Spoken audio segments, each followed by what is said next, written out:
Ngā mana, ngā reo, ngā hau e whā, no mai haramai. Haramai ki te whare wānanga o Tamaki Makaurau. Good evening, ladies and gentlemen. As Vice-Chancellor of the University of Auckland and a former recipient of a Fulbright Fellowship, it's my great pleasure to welcome you here this evening. Can I recognise particularly United States Ambassador to New Zealand and Samoa, His Excellency Mark Gilbert, Fulbright New Zealand Executive Director Penelope Borland, representatives from the Ministry of Foreign Affairs and Trade, and all of you distinguished guests. I'm pleased to welcome you here today to the 2015 John F. Kennedy Memorial Fellowship Lecture by Time editor Nancy Gibbs. The John F. Kennedy Memorial Fellowship is administered by Fulbright New Zealand and executed in partnership with the New Zealand Ministry of Foreign Affairs and Trade and the Embassy of the United States of America. It's also a pleasure for us to welcome you here to the University because, of course, the University of Auckland has strong links with the United States through educational and cultural exchanges, including Fulbright Awards that promote mutual understanding between New Zealand and the United States. The MC for today's lecture is investigative reporter Matt Nippert. Matt and I have a long history, but I won't go into that this evening. It goes back to when he was a student, more of that perhaps over a glass of wine. But at least by the way of formal introductions, Matt is a former Fulbright scholar himself with a master's from the Columbia School of Journalism.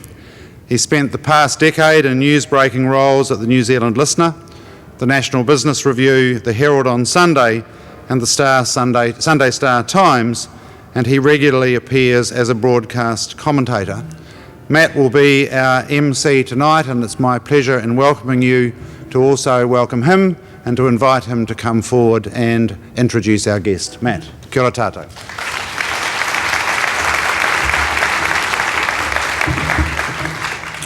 Thank you very much for that, Stuart. Indeed, we do have some history. I think it was the year was 2003. I was involved in Salient. He was the Vice-Chancellor there.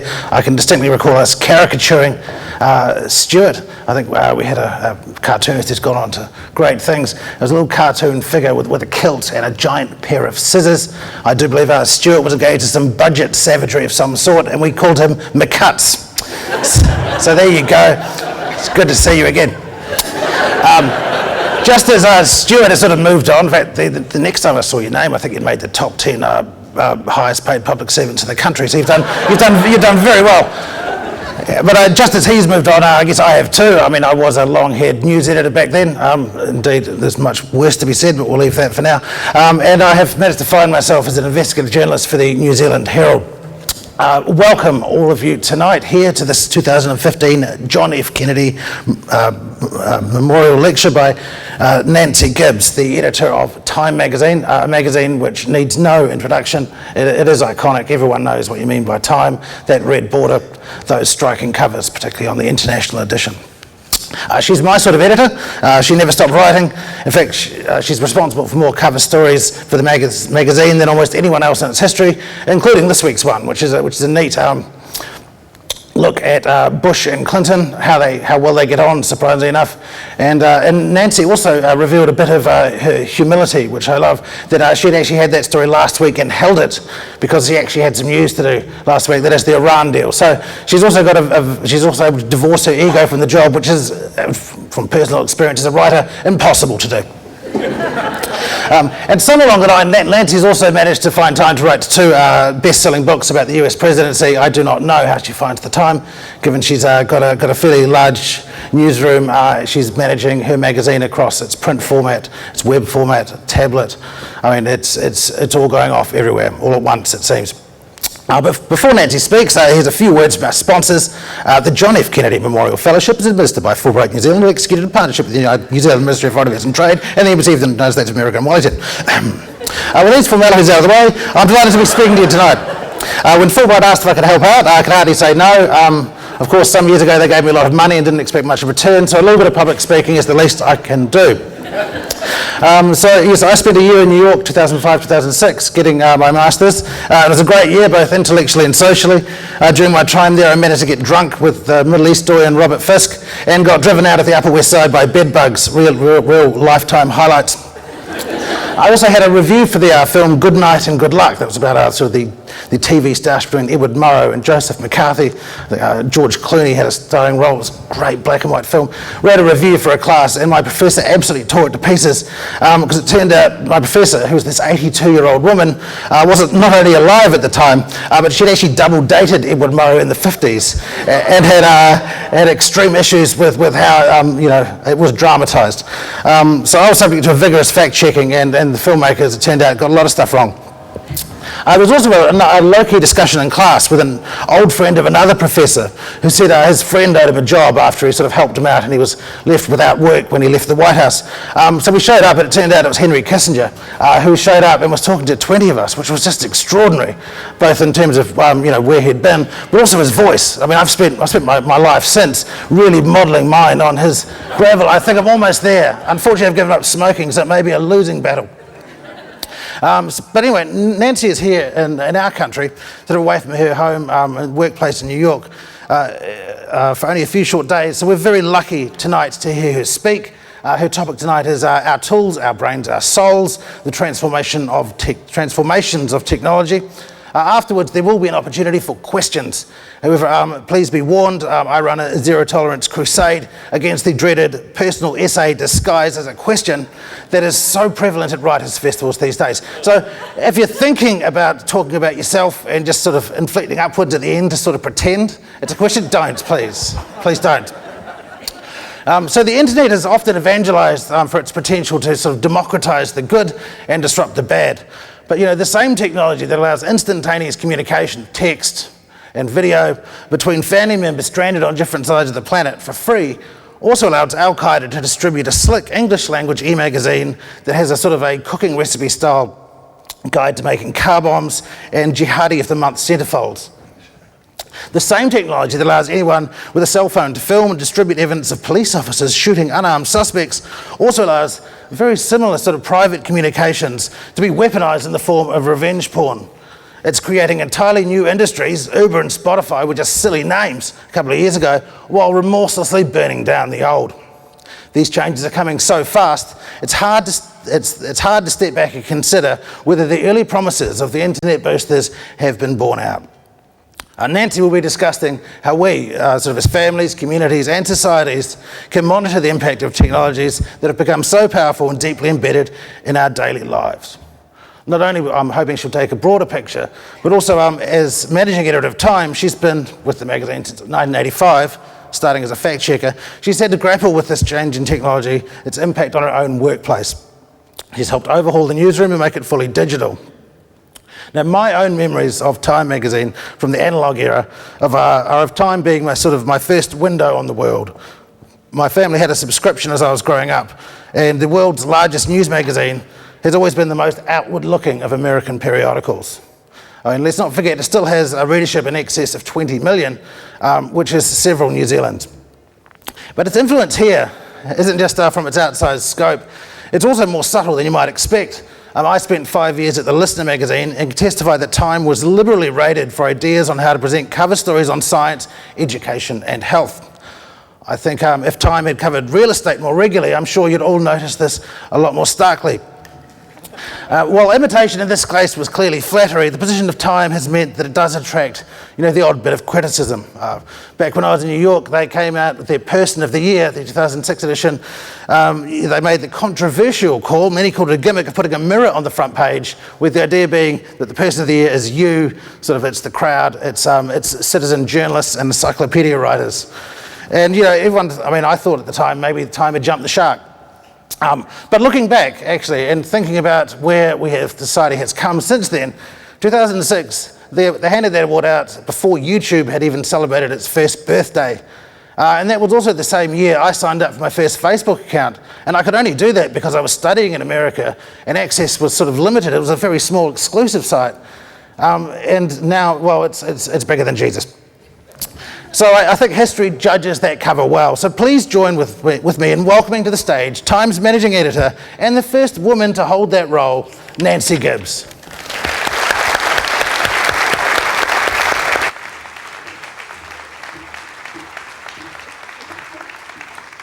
Wow. I'm convinced that it was his year in New York that taught Matt to talk that fast. It has been such a treat for me these last days. This is my first trip ever to New Zealand, and the hospitality from officials of the New Zealand government, of the American government, the Gilberts, certainly everyone having to do with Fulbright New Zealand, and then everyone we have encountered every step of the way has just been extraordinary. I think whatever my hopes, dreams, and expectations were, they were exceeded practically before we touched ground, and it has been just a spectacular privilege. And with that in mind, let me say two things. First of all, I'm now going to invite you to ignore the injunction not to talk about your own personal experiences when we have time for questions. You can be as theological as you want about how you want to be master of ceremonies, but I am very curious, and the excitement for me about getting to do something like this is to explore what it is that we have in common, notwithstanding the fact that I am standing 9,387 miles away from where I live. I want to perhaps offer a preemptive apology, which is that this is a topic that I have never talked about before in public. I ordinarily prefer to choose a subject that I know something about. The American presidency is a favorite one. I'm happy to talk about that later on if you want, although why would you want to at this stage of the presidential campaign? But when Penelope was sitting in my office in Midtown, less than 2 months ago with this wild invitation to come to New Zealand and talk to people, and invited me to talk about anything I liked, I started thinking about what it is that I absolutely know for certain, without knowing nearly as much as I would like about the history, society, culture, economics of this country, that I know and experience that we are all having together, and where there is something that we absolutely can explore together and think about together and challenge one another about, notwithstanding the fact that I have never been here before and we are all meeting for the first time. And that is what drew me to this subject about the impact that technology is having on our lives. I start with a quote from President Kennedy, not only because it is after him that this fellowship is named and in honor of whom I get to have the privilege of being here. This quote is from his inaugural address. It's one that we don't quote quite so often as the "ask not" and some of the other famous lines of that, and yet it's one that resonates so remarkably more than half a century later. The world is very different now. This idea that man holds in his mortal hands, the power to abolish all forms of human poverty and all forms of human life. He was marveling at that moment, this very young American president in still a very young country that had found itself with an almost unimaginable and alarming power as of 1945 of the power of nuclear technology. And for every president from Harry Truman on, and that was really only President Eisenhower whose confidence about his ability to avoid nuclear war was perhaps greater than the young President Kennedy coming into office as the Cold War is at its most frigid, and wondering whether or not he would be able to see through his administration without encountering the very worst of what technology had made possible. As it happens, rather ironically, he also knew that he had uniquely the power to do enormous good, that other technologies that were just coming online had the potential to lift millions of people out of poverty, that even then, the possibilities, the dangers, the risks, the opportunities of new technologies were very much on the mind of a young American president. And I also start with him, and some of the other people I will quote, you will note, are all people who were wrestling with some of these challenges long before the internet age. And so I'll stipulate that some of the questions that I'm interested in and that we're exploring tonight are eternal ones. They come back in different forms. It's been said that history does not repeat itself, but it sometimes rhymes. We are in a rhyming moment about the impact of technology, but I would argue that it is a particularly fateful one. And I do wonder whether, were President Kennedy to be with us now, what it is that would shock him most. Would it be that he was able to have the few years of his presidency that he did, coming very close to a nuclear crisis, but without a nuclear disaster, that in fact, even more than 50 years later, the practically deadliest weapon is the one that killed him, and that's the gun?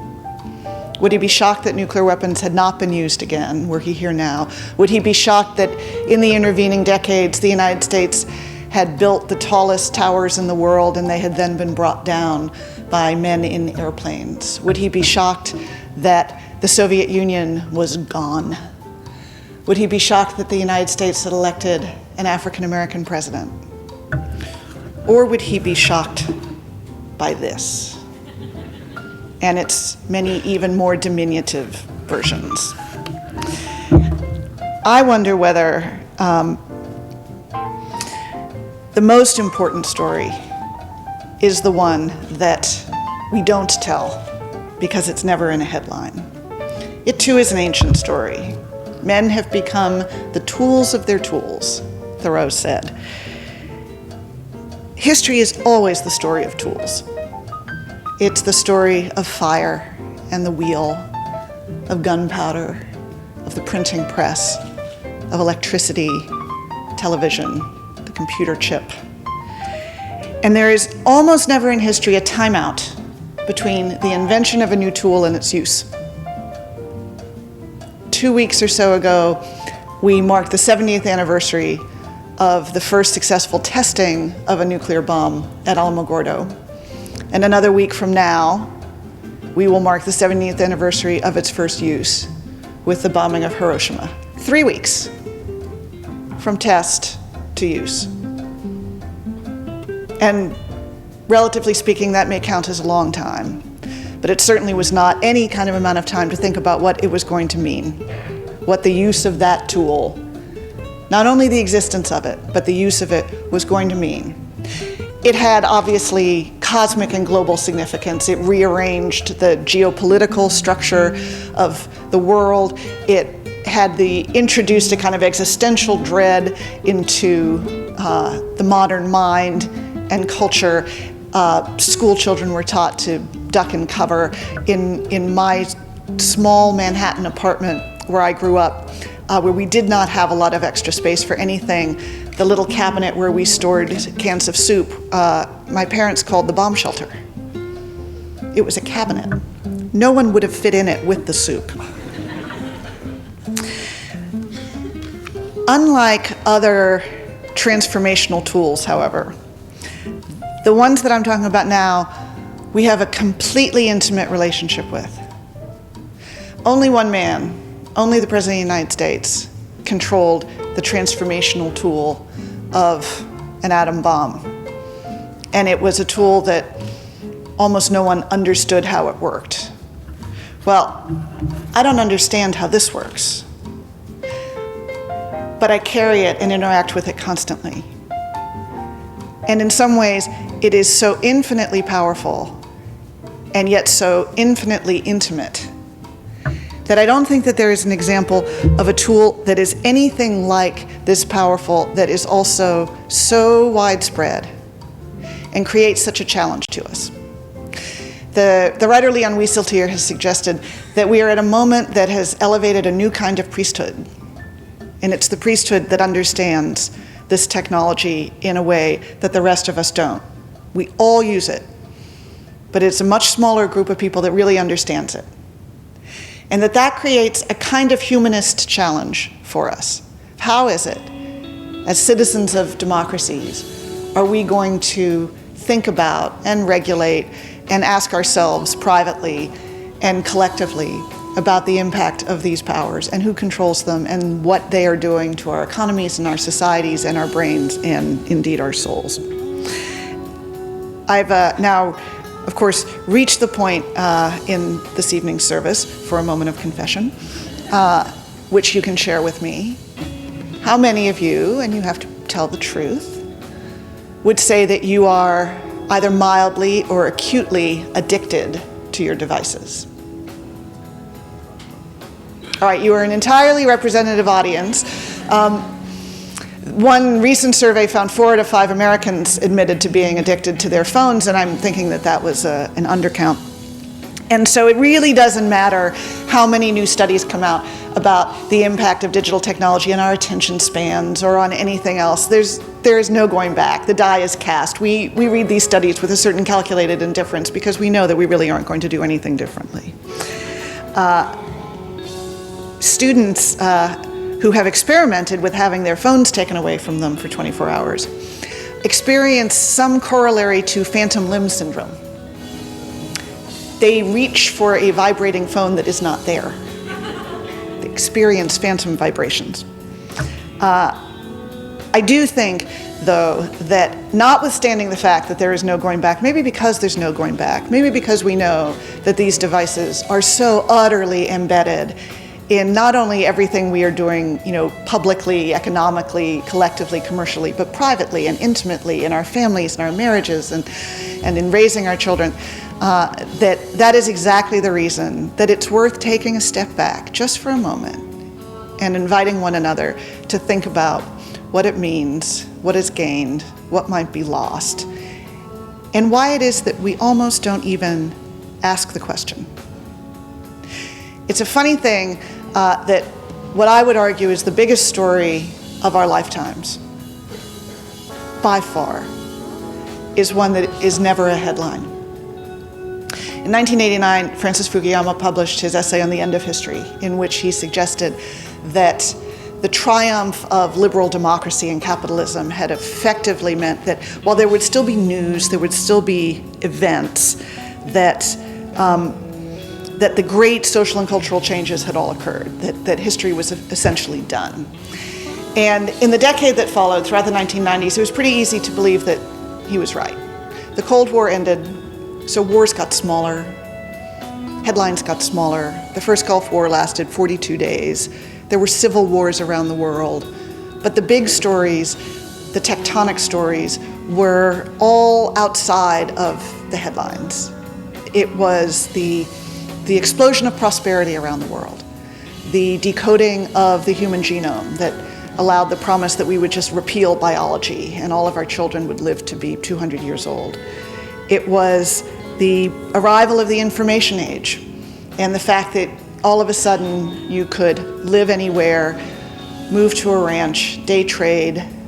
Every single chamber of commerce was searching after a software company because it wouldn't pollute and it wouldn't involve a lot of infrastructure. And somehow the world as we knew it was all going to be so much easier and so much better.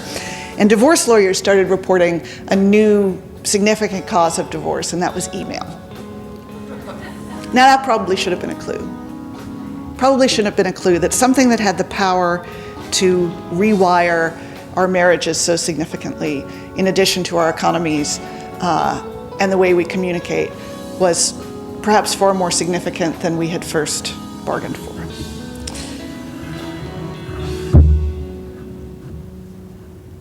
Oh, I missed Einstein. That's all right. I just want to remind you how quickly we moved from that time when we were first being introduced to all of these devices to this time. These cartoons are all, I have a new, we invented a word, I think we invented at a time, a chartoon. So these chartoons, John Atkinson's chartoons, are ones that we are now running in time every week. And I think he has a particular genius for identifying what it is that has changed from then and now, and what an incredibly short time period it is from when our monitors were huge and floppy disks, something my children have no idea what those are. They would laugh at my first cell phone, which was the size and weight of a cinder block. How quickly we got from there to here as our laptops got smaller and more powerful, and then our phones got smaller and more powerful. It happened so fast that we forget how much did not exist and that exists now. Right now, access to mobile technology is more widely available than access to clean drinking water or electricity. That is how quickly it has spread. Again, not just to the privileged and the wealthy and the elite, but everywhere all over the world, access to this technology. And particularly in this even more in this part of the world than in mine. 10 years ago, as Matt suggests, Facebook didn't exist. Pinterest didn't exist. Instagram didn't exist. YouTube didn't exist. All of these things that we now not only take for granted, depend on, but I suspect don't really remember not having. It's a very strange thing for something to be invented that you didn't know that you needed, and at first you didn't know what it was, and very quickly you can't imagine living without. These are the new disruptors. Think about the industries that have been completely disrupted by new approaches to very familiar needs and services. There's the best summary I have seen of this was a writer at TechCrunch who noted that Uber is the world's largest taxi company, owns no vehicles. Facebook, the world's most popular media owner, creates no content. Alibaba, the most valuable retailer, has no inventory. Airbnb, the largest accommodation provider, owns no real estate. That is how possible it is to completely disrupt some of the most powerful, traditional, global industries in the world, and none of those existed 5 years ago. It is impossible, before I sound like a Luddite, to dispute the extraordinary good that has come from this. I don't quite go as far as Freeman Dyson, but particularly in areas where intractable problems suddenly dissolve into promise. I think about things like the mobile midwife apps that are being used in developing countries to connect pregnant women who had very limited access to health care with community nurses and healthcare providers to make for a safer pregnancy, the better chance of a successful birth, and great reductions in infant mortality. I think about ways in which environmental monitoring is improved, the access to economy that people using micropayments have, for whom a normal banking system may still be years and years away, and yet they are now fully able to join into the global economy because they have a phone. Bill Gates has said that he wants to register every child's birth on a cell phone so that it will be possible to make sure that every child receives the vaccinations that they need, and diseases that have ravaged generations around the world will finally disappear.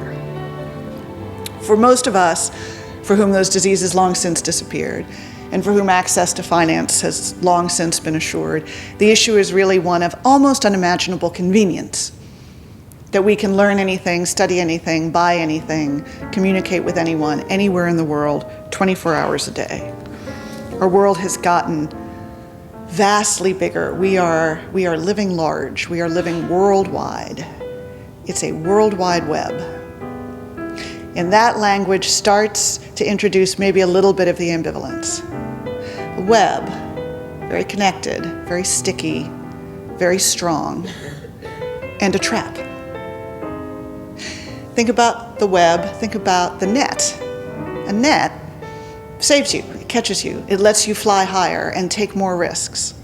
A web traps you. There is an ambivalence around all of the language of these technologies that I find fascinating. Think about when Google was founded. Anyone remember their motto? Google's motto. Don't be evil. Don't be evil. Now, that's an interesting context, as opposed to be good, do good. So that they knew that the world that they were entering and in fact creating was one in which the temptation to do evil would be great. And they start out with an injunction, do no evil. The rhetoric of the early information age was giddy. It was one of revolution. It was one that so many things would be improved. I don't think we had bargained for what would happen when so much information was available so easily all the time. I have a professional bias that information is good.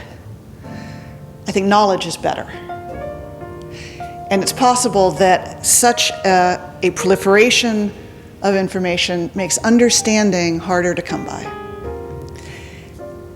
Humankind rose up in an era of food scarcity, Now our crisis is one of obesity in the richest parts of the world. Human beings rose up in an era of information scarcity. Now the challenge is one of information obesity. It's a very different kind of challenge. You can say it's a luxury challenge, but it's a real one nonetheless. Eric Schmidt, the Google founder, estimated that every 2 days, humanity creates as much data as the entire amount created from the dawn of civilization until the year 2003.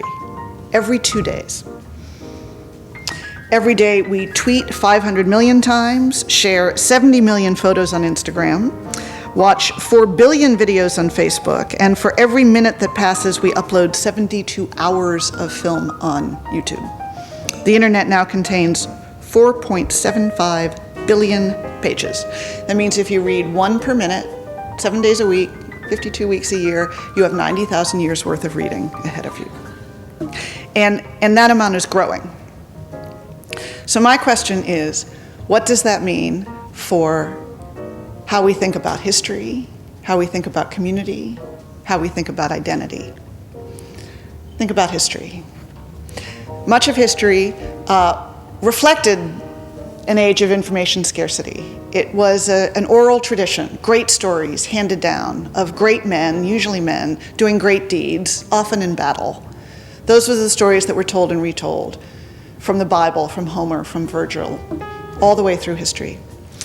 It was such that Samuel Johnson could have the wild-eyed idea of creating a dictionary that would contain pretty much everything everyone knew about anything. It was in the 1750s. He modeled his effort after one embarked upon by a team of 40 French scholars working for 56 years. Dr. Johnson's dictionary had 40,000 entries, 114,000 quotes, all of which he selected himself. His 2 volumes were completed by one man in 9 years, and that remained the authoritative source on the English language for more than a century, until the creation of the Oxford English Dictionary, which was the work of 2,000 scholars over a period of 70 years. So how is it possible that one man could possibly know so much as Dr. Johnson? Well, it's because there really wasn't that much to know. Compare that to where we find ourselves now. It's very different than the days of the sort of tribal glue that held us together, and the stories that were almost universally told and known. A modern generation of academics, I think all to the good, has greatly broadened what should count as history, what should be studied as history. It should not just be the history of men. It should not just be the history of white men. It should not just be the history of powerful people doing important things, but should be the history of laborers, of civilians, of men and women, of rich and poor. And that has both greatly enriched our understanding of history and what has driven events, but it also makes it more complicated. As I, who rather old-fashionedly write about still the history of great men, because I write about presidents who do great things, I try to imagine how historians 50 or 100 years from now are going to know what to write about. How are they going to decide when every single one of our lives is documented in such extraordinary detail? Every one of your shopping lists, every thought that you've ever tweeted or shared or emailed, every note you've taken, the 10,000 photographs that we now upload in a given year or two. The historical record is so vast and rich and deep and complex that I wonder whether we're looking at a new kind of end of history. Now it'll be my story, your story, mystery, but no history. It's very hard to imagine how anyone is going to choose what counts as history going forward. We do know that people love to tell the story about themselves. We are all historians now, and we are telling this great tale, and we love to share it. The problem with that is that the easier it is to share, the easier it is to lie. The researcher Richard Sherry of the Society for Neuropsychoanalysis did a study that found that 2/3 of people actually admitted to lying on Facebook. Facebook, where all children are above average and the sun always shines on vacation, and everything you have ever eaten was absolutely exquisite. He found in his research that people start suffering from digital amnesia, that as they post things that aren't exactly, precisely, actually true, their memories are distorted, and they cease to remember what actually did happen, what that vacation really was like. They probably don't forget the fact that their children are not actually perfect, because they have almost hourly reminders of that. But everything else, the fact of posting the way we do, in the way that we all, and maybe it's just human nature, embellish and airbrush the versions of ourselves that we present publicly, actually has an impact on how we think about ourselves.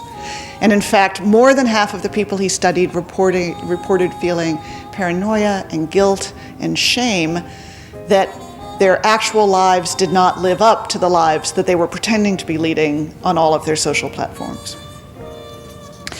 1,000 friends are not friends. That's an audience. And that's an audience that we feel a need to entertain. And it is not that there is not potential creative opportunity in becoming great storytellers and putting on a show to entertain our friends, but surely there is some price to pay in authenticity and self-awareness and true intimacy in creating these digital avatars that may or may not bear much of a resemblance to who we actually are. So if identity is assaulted, so too, I think, is community. Think about how it is that we used to stay in touch with the people we cared about. We went to a stationery store, we bought stationery, perhaps we had our names printed on it. We wrote a letter, put it in an envelope with a stamp. If we wanted to include pictures, that involved buying film, 24 or 36, taking the pictures, keeping close count of how many you had left and choosing each one carefully, taking the film to be developed and printed, and then deciding if you were going to include any of those photographs in the letter that you then put the stamp on and went to the mailbox and mailed. It was arduous work. And so you did it when it was worth doing, with friends and community that was worth maintaining, in which you felt committed and invested, and that was committed and invested to you. Community is essential to mental health, to wellness. There's lots of research that indicates that people who have strong social bonds live longer, happier, healthier lives. And it will be fascinating to discover what the impact is of it being so easy now to create communities so long as they're virtual, to stay in touch with the children you were friends with when you were 8, to stalk the first crush you had when you were 12, to find the other lovers of obscure Hungarian poetry and bond with them over your favorite stanzas. One of my daughters is part of the great global One Direction fandom, and what they know about one another and about that band simply astonishes me. These communities are real, they're vibrant, they're fascinating, but they are very different than the communities that we have built all through our history that actually involved being in one another's presence. The ability to be present, to be with the people we're with, is surely undermined when we're also texting the people that we could be with, but aren't. This is the paradox of community. The easier they are to form, the harder they are to actually experience. The way we are communicating, the speed, the frequency, from the days when my father would tell me I had to get off the phone because he was expecting a call, because there only was one phone and there was no call waiting, so only one person could be communicating at a time, to where we are now, where we can send out a message to everyone we know about what we just had for tea, is an astonishing difference. this is where we all live now. Even when we are home, we are never alone. We are never without the world that we are entwined with. And I think that that has had any number of paradoxical effects. One of them, though, is what that has done to our ability to experience empathy. Steven Spielberg, among those creative geniuses who has greatly benefited from the miracles of modern technology, notes that it can be our best friend or the biggest party pooper of our lives. It interrupts our own story, interrupts our ability to have a thought or a daydream, imagine something wonderful because we're too busy bridging the walk from the cafeteria back to the office on the cell phone. What researchers have found is that people born after 2000 tend to display lower levels of empathy than older people do. And that is partly because when we are talking, right now even, in this rather artificial form of conversation, words only deliver about 10% of the meaning. You are deriving meaning from the tone of my voice, from my body language, if we were all closer together, from body chemistry, multiple signals being sent on multiple channels. And the ability to decode those is the key to empathy, to sharing the feelings and understanding the feelings of another person. Emojis are not an adequate substitute. It's a little like playing the New World Symphony on a kazoo. It is not an adequate instrument for the task. One neuroscientist has suggested that digital communication actually makes everyone a little bit autistic, a little bit less able to fully experience and communicate their feelings and the feelings of other people. So counselors at summer camps have now been watching this for a good 15 years. They have found that each summer the children who come to camp have a harder and harder time relating to other children or resolving disputes because they have very little experience doing it face to face. And of course, the beauty, at least in the US, of summer camps is that your devices are confiscated upon arrival. It may be now the single greatest reason for a parent to send their child to summer camp, leaving aside that their archery skills may improve, is that they will act to unplug and interact with the people they are with in real time, face to face. And what has been found is that after just 5 days in camp, just 5 days, there's significant improvement in children's social skills.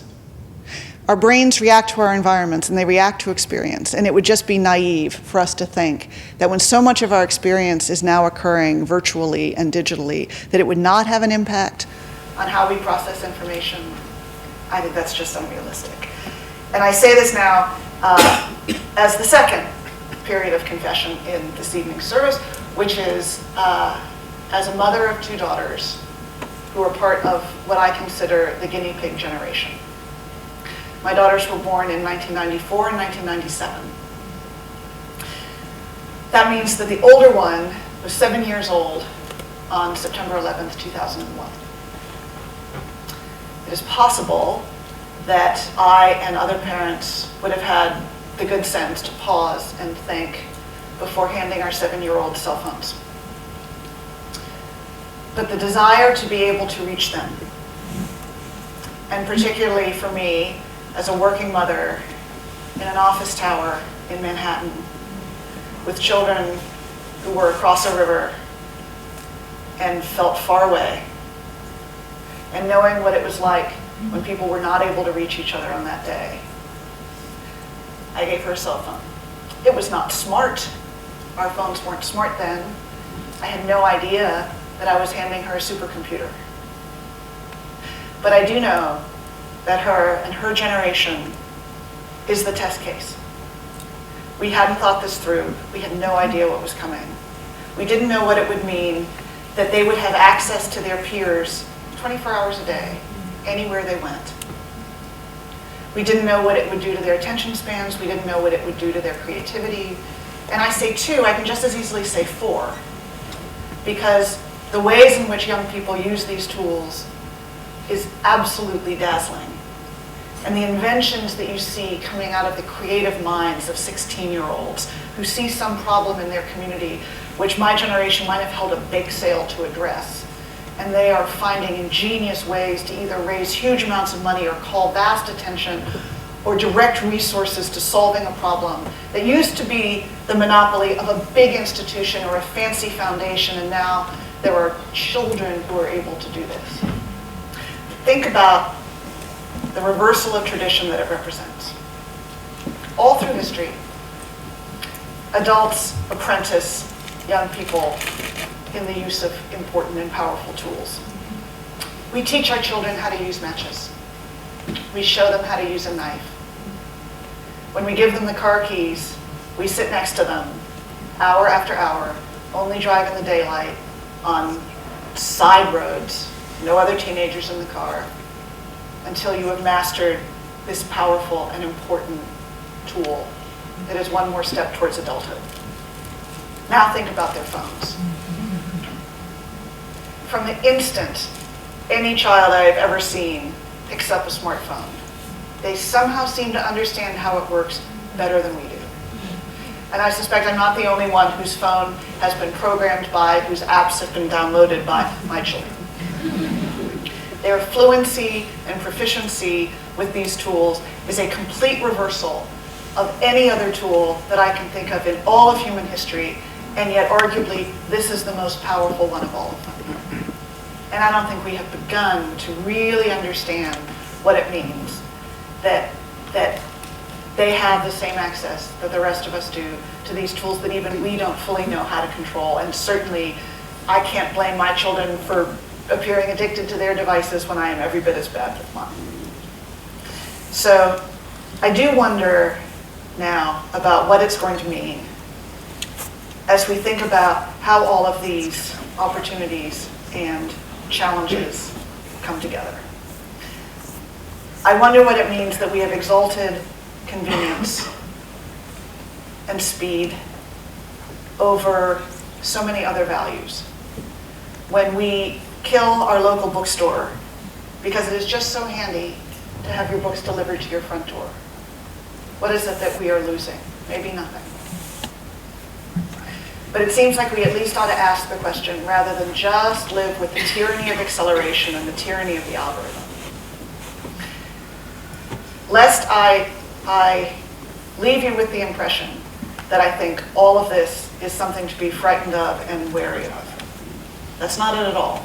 In fact, the main reason I want us to be asking these questions, and it's so interesting to me to explore them with communities all over the world, is exactly because it is possible that this is not only the biggest untold story of our time, but one of the best. If you think about what has happened to power in this generation and what has happened to influence, I've had a lot of interesting conversations with US and New Zealand officials about New Zealand's power in the world and how a very small country has the possibility of exerting inordinate influence. And that's the key word. It's influence. It is the power of being a laboratory for ideas. It is the power of example. Because now, because of these technologies, something that works, something smart, a solution to a problem, can be shared instantly and globally.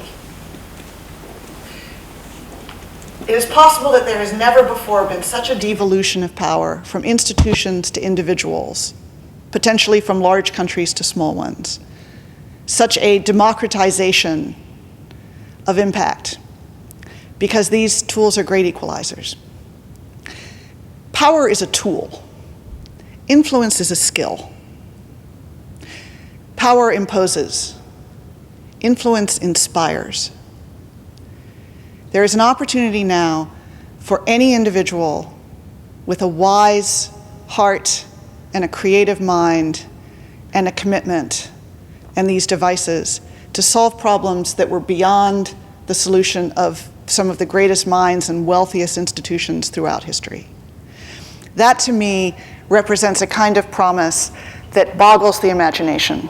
and makes it all the more important that we be asking all the important, hard, exciting, exhilarating questions about what these technologies mean. Because we have seen their potential to do harm, but we know, and ultimately in a way it comes down to your faith in human nature and in the human capacity for good. Not just to not be evil, but to do great good. That these empower in ways that we have only begun to see. Thank you very much.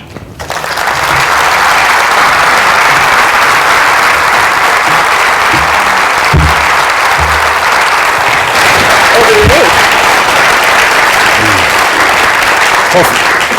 Thank you very much, Nancy. I mean, that's quite mind-bending. My brain feels quite full. I'll need to relieve some pressure soon. We have some microphones if people want to ask questions. If anyone would like to ask a question, please make yourself known, and we'll start this process.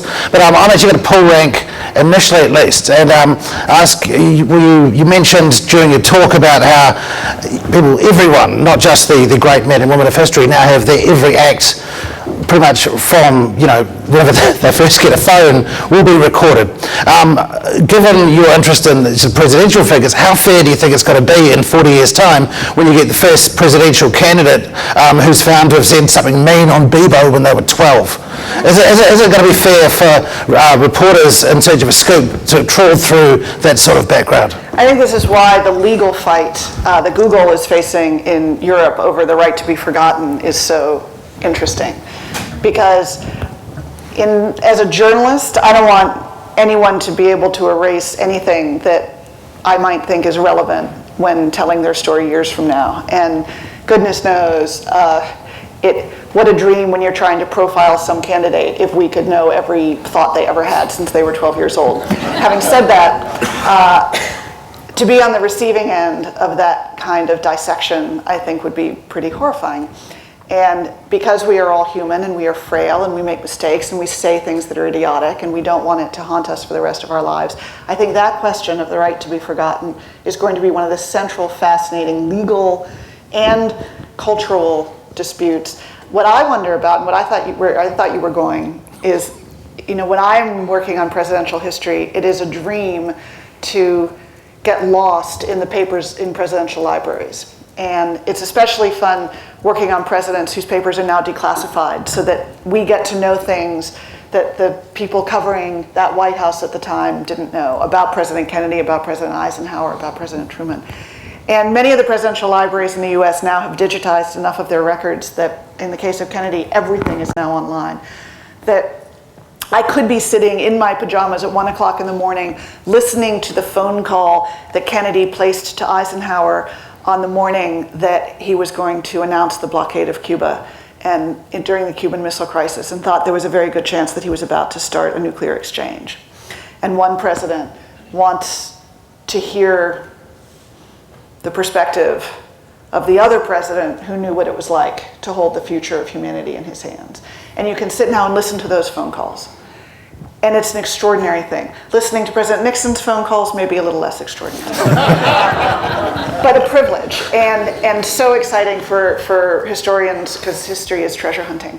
What I wonder is what record is going to be captured of emails and text messages and the private digital communications. I am not at all confident that record is all going to be preserved in a way that future historians will have access to it. Is the problem going to be that there's too much? Is the problem going to be that there's too little? That it has been culled by the time and not all captured? But I think that there's going to be a huge challenge, even for historians who are writing about great figures, much less the ones who are writing about any of the rest of us. Okay, open things up to the floor. We see there in the middle with the delightful silver hair. That's yourself. Thank you very much. I'm a faculty member of the university, and first of all, thank you for this extremely inspiring talk, and thank you for the privilege that we are the first audience to hear this talk. I also admitted that I'm an addict to the new devices. I do probably use only other tools than the one on this one slide. I particularly probably use a lot of Wikipedia, and I do indeed read news websites. And here's my question. Yeah, just in time. Yeah, so I discussed, so really spoke from my heart in this talk. I have actually many questions, but I just want to ask one. The tools that I use, like Wikipedia and news sites, they are both allowing now people to interact with this. So you can, obviously, Wikipedia is content driven by writers, and in news items people now can comment, and it's a global audience. And that's disrupting also how news is perceived, I think. But there's a remarkable difference. In Wikipedia it's very constructive, and I talked with friends how they perceive it. In news items it can be very angry. You did promise a question. Yeah, so the question is, how do you see that development? Can this kind of interaction become somehow more constructive? So the interaction of the global audience on news sites in forms of user comments, reader comments, so that this also is a force to good, because Wikipedia is now the 7th most read website. No, and the issue of really hideous comments and trolls on in the comment pages of any news site is something that drives journalists crazy, and it's a certain kind of masochism to read all the comments. At some point, I was reluctant to look at my Twitter feed because, you know, people who were angry at some story Time had posted having to do with the Middle East would send me pictures of mangled corpses and write just horrible things, and it's extremely disturbing. But I think that there is actually a solution that we are already seeing that is going to address this, which is that the commenting function is migrating from the news sites themselves onto social platforms. And as that happens, as more and more people express their views on their Facebook pages rather than more likely anonymously on news sites, they, one, have to take more responsibility for what they're saying, which I think is key. I think the anonymity is one of the things that fuels the viciousness and the destructiveness. As people are engaging on platforms where it's much more transparent about who is talking, and the conversation almost automatically becomes more positive, not only because people are taking responsibility, but because people are much more likely to share news stories that are more positive. And we see that of, you know, if you did a breakdown of the stories that people share on Facebook, they're much more likely to be positive stories than negative stories. And so people are still going to get angry, they're still going to debate and dispute, which is healthy, which is what you want and what these technologies facilitate. But I think as we migrate to a global common in which people have to be themselves, have to reveal who they are, that is going to have a profound civilizing effect. And that the age of the anonymous trolling in comments pages may, over time, diminish while the power of debate on social platforms grows. All right, another question? We have up the back there. I do have a slight story to tell, but I promise you that the question I ask relates directly to time. So you can blame me for it. Right, so I'm allowed to do this. I am with a group of academics who are teaching an experiment, if you like, in a room with stage 1 students, 100-odd students who sit around tables. And there are 2 lecturers in the room, so we're not lecturers, we're facilitators. So we've changed the relationship between us and the student, and we have noticed around those tables there are 3 kinds of students. There's the student who, when we're talking or putting things up, who still write things down on a piece of paper. And ironically, they're mostly young women. There's another group who sit there with a device in their hand, but it has a keyboard on it, and they're taking notes on the keyboard, and we provide everything electronically, but they're taking notes on a keyboard. And there's a third group, we call them the post-digital native. They sit there with their cell phone, and when we're speaking or showing something, they take pictures, but they don't write anything down.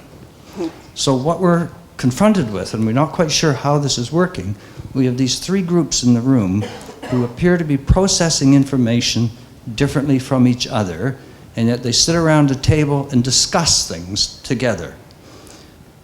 Time is coming out with a range of platforms, so you probably are experiencing something similar, whereby those who get your material from the page or from a device, a screen of different sizes, the question I'm asking, have you done any studies which show, for example, that people are processing or looking for and processing information differently, and therefore learning differently depending on the platform that they're using to access the information, because we don't really know. Can you help us? I think that in your classroom, what's different is that your students are being presented the same information, and they are choosing to record it, to capture it differently.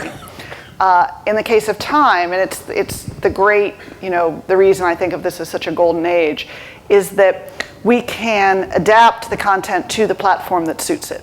So arguably, reading a 25,000 word investigative piece about hospital costs in the US is better experienced in print than it is on a phone. And I don't choose that example at random. The most successful, best-selling issue of Time in the last couple years was actually the longest story we have ever run, which was Stephen Brill's incredible story, Bitter Pill, about why hospital costs in the US are so high. That kind of long form, along with photography and graphics, that content is especially well suited to print. My magazine cannot deliver an interactive graphic. One of the platforms we just launched a couple weeks ago is called Time Labs, which is an open source site for data visualization and interactive graphics that print isn't just good at, it actually can't do. So there's a kind of story that we can tell that is perfectly suited for your phone. If you're waking up in the morning and you want to know what are the 5 most important things that happened overnight that you need to know before you leave, and you just need that kind of digest, that's ideal for this device. If you want to experience something that you're going to interact with, that's going to be better on a desktop or a laptop. If you want to lean back and get lost in a story that takes you someplace, that may be better suited to print. And so even though we're creating content and some content lives on all platforms, we actually can also tailor content to the platform. I can't put a video in my magazine, but when I put that magazine on a tablet, I can embed a video in it. And so this is a wonderful thing. The stories that we're fascinated by are the same. The ability to add new dimensions to our telling of that story, where the content is actually different depending on the platform, is the reason this is such an exciting time to be in journalism. So I think that is a different model than what's happening in a classroom where the content is all the same. What we haven't figured out, and we're still learning, is where there are opportunities to invent whole new ways of delivering content on platforms that either haven't been invented yet or that we haven't realized are other great storytelling platforms. One of my campaign correspondents is one of the ways in which he is covering the candidates right now is on Snapchat. We were not doing that 4 years ago, we're doing it now. And there will undoubtedly be new platforms and new channels on which we are still reporting, still interviewing people, still profiling people, still telling stories. But the way that the kinds of readers and viewers we're able to access is going to broaden enormously, because there were people who were only happy to consume content on this platform or this platform or this platform, and we are now able to reach them on all of those. All right, sorry to hog this, but if I may then extrapolate your answer into my issue, are you suggesting, for example, that maybe academic institutions should experiment by having classes where students are familiar with the phone? Your daughter, who has nothing but the phone, will come into a class, but someone else who perhaps uses a different kind of device will come into a different kind of class where we can share our common knowledge through different devices. Well, I suspect it'll be interesting to see if you see different outcomes. That's what we would test for. Depending on whether some analog form, some digital form.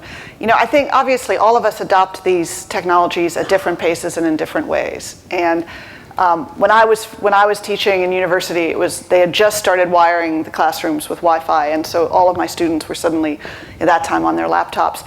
And I was convinced that half the time they were on Facebook. It was not that they were taking notes. They just could they could appear to be in class and may or may not have been paying attention. I now watch students and love the fact that in real time, they can challenge me if I make a mistake or if I say something they aren't sure about, that they will be researching in real time to add a dimension to something and tell me, you know what, that didn't happen in 1967, it happened in 1969, because here I have the original document up on my screen.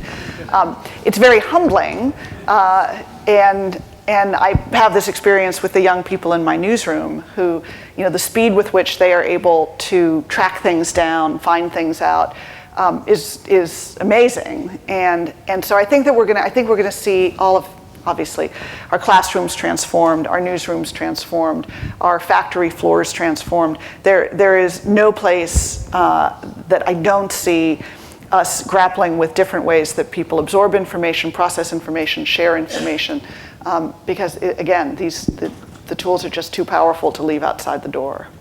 Yes, another question after a woman at the back there in black. After that, do you believe there's a future for Time, the physical magazine? Absolutely.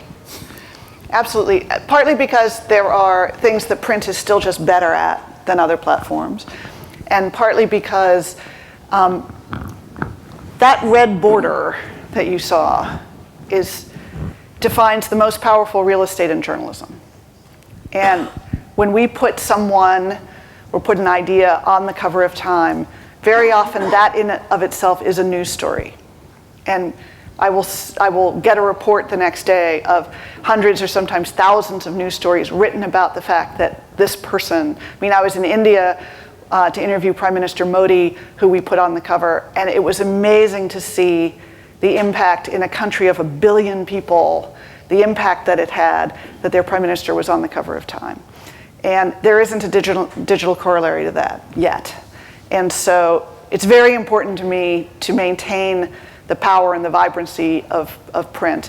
It's an economic challenge because the model is shifting so much, but it is absolutely true that there is an audience for each of these platforms. Sometimes it's an overlapping one, sometimes it's a different one, but I always hear from people about how print is still the format that they prefer for experiencing certain kinds of content. So I'm pretty optimistic, in fact, that Time's print expression is going to be healthy for a long time. Yeah, on that very hopeful topic, we've got time for one more question, ideally an uplifting one. They both feel not too depressed. There we go, down the front here.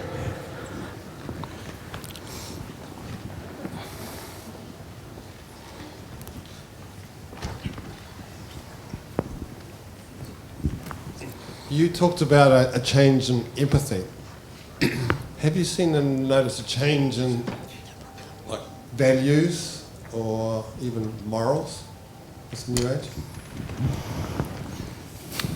I haven't seen any research that suggests that we have either collectively gotten better or worse as a result of these technologies.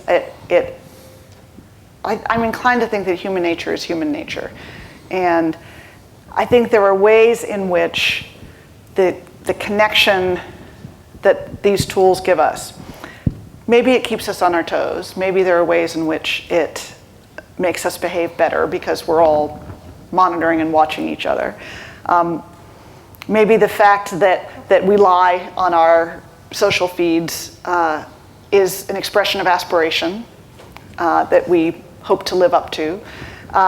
I don't think that this technology has made us less moral. I'm not sure it has made us more moral. I do think, to go back to where I ended, that the ability of these tools to help us live meaningful lives, if we choose to use them that way, the ability of these tools to help us lift other people up and make a difference in our communities or in our world, the power that it gives us to do good is an enormous opportunity. So the potential is certainly there. I don't see any evidence for it. I don't know if anyone has measured it. I don't know if you could. But the fact of that potential to use these technologies to, as has already happened, lift hundreds of millions of people out of poverty, which is happening, and to bring vital health care to people who did not have access to it, which is happening, and to share ideas that will also empower and lift people up, which is happening. I'm inclined to come down on the side of the angels and think that these will be a force for good at the individual level that'll allow us to be our best selves and find ways of taking our best selves and doing great good with it that would not have been possible without them. Right, thank you very much. So, as a too long, didn't listen version of your lecture, I can take away the key takeaways. The kids are probably all right. Technology is increasingly sort of unmistakable for magic, and we should all go on summer camps. Did I get that about right? That's exactly right. Thank you very much, Fulbright, Ministry of Foreign Affairs, and the US Embassy, and also, of course, most thanks all for Nancy. Thank you all for coming. It's been a most stimulating Thursday.